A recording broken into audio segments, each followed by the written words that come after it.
In the name of God, the merciful, the compassionate, and from him do we seek help.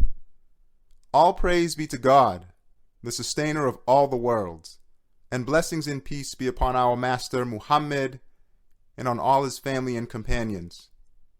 Brother, you wanted a few words of advice from me, so listen to a few truths included in 8 short stories, which, since you are a soldier, are in the form of comparisons of a military nature.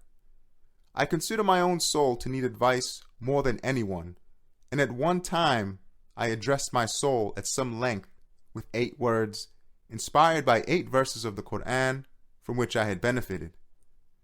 Now I shall address my soul with these same words, but briefly, and in the language of ordinary people. Whoever wishes may listen together with me.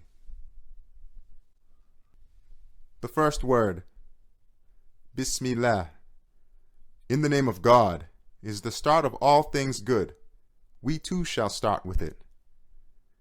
Know, O my soul, just as this blessed phrase is a mark of Islam, so too it is constantly recited by all beings through their tongues of disposition. If you want to know what an inexhaustible strength, what an unending source of bounty is Bismillah, listen to the following story, which is in the form of a comparison. It goes like this.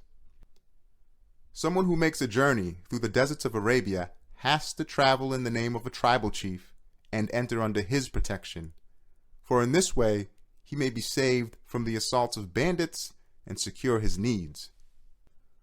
On his own he will perish in the face of innumerable enemies and needs. And so, 2 men went on such a journey and entered the desert. One of them was modest and humble, the other proud and conceited. The humble man assumed the name of a tribal chief, while the proud man did not. The first traveled safely wherever he went.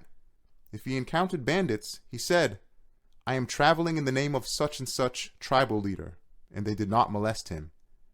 If he came to some tents, he was treated respectfully due to the name.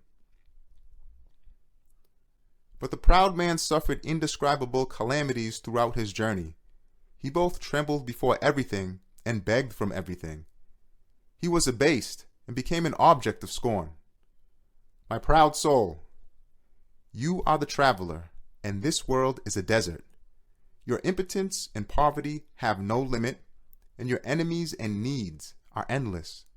Since it is thus, take the name of the pre-eternal ruler and post-eternal lord of the desert, and be saved from begging before the whole universe and trembling before every event. Yes, this phrase is a treasury so blessed that your infinite impotence and poverty bind you to an infinite power and mercy. It makes your impotence and poverty a most acceptable intercessor at the court of one all-powerful and compassionate. The person who acts, saying, in the name of God, resembles someone who enrolls in the army. He acts in the name of the government. He has fear of no one. He speaks, performs every matter, and withstands everything in the name of the law and the name of the government. At the beginning we said that all beings say, in the name of God, through the tongue of disposition. Is that so? Indeed, it is so. If you were to see that a single person had come and had driven all the inhabitants of a town to a place by force and compelled them to work, you would be certain that he had not acted in his own name and through his own power, but was a soldier, acting in the name of the government and relying on the power of the king. In the same way, all things act in the name of Almighty God. For minute things, like seeds and grains, bear huge trees on their heads. They raise loads like mountains. That means all trees say, in the name of God, fill their hands from the treasury of mercy and offer them to us.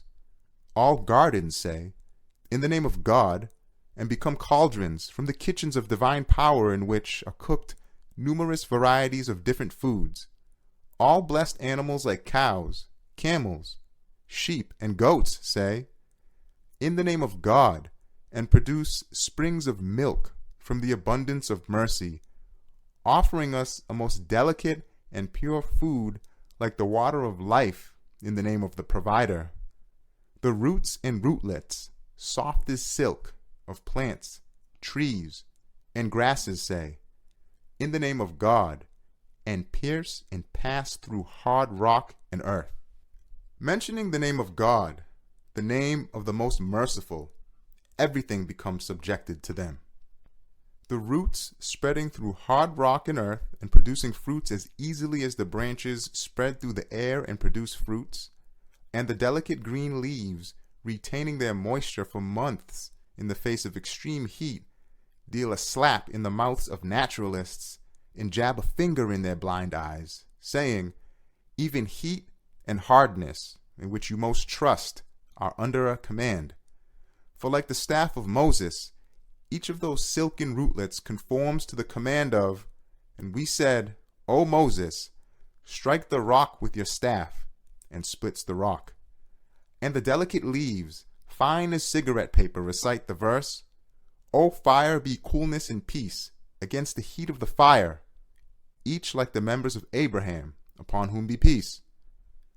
Since all things say, in the name of God, and bearing God's bounties in God's name, give them to us, we too should say, in the name of God. We should give in the name of God, and take in the name of God. And we should not take from heedless people who neglect to give in God's name. Question. We give a price to people who are like tray bearers. So what price does God want, who is the true owner? The answer. Yes. The price the true bestower of bounties wants in return for those valuable bounties and goods is three things. One is remembrance, another is thanks, and the other is reflection. Saying, in the name of God at the start is remembrance, and all praise be to God at the end is thanks, and perceiving and thinking of those bounties, which are priceless wonders of art, being miracles of power of the unique and eternally besought one and gifts of his mercy, is reflection. However foolish it is to kiss the foot of a lowly man who conveys to you the precious gift of a king, and not to recognize the gift's owner, it is 1,000 times more foolish to praise and love the apparent source of bounties, and forget the true bestower of bounties. O my soul, if you do not wish to be foolish in that way, give in God's name, take in God's name, begin in God's name, and act in God's name. And that's the matter in a nutshell.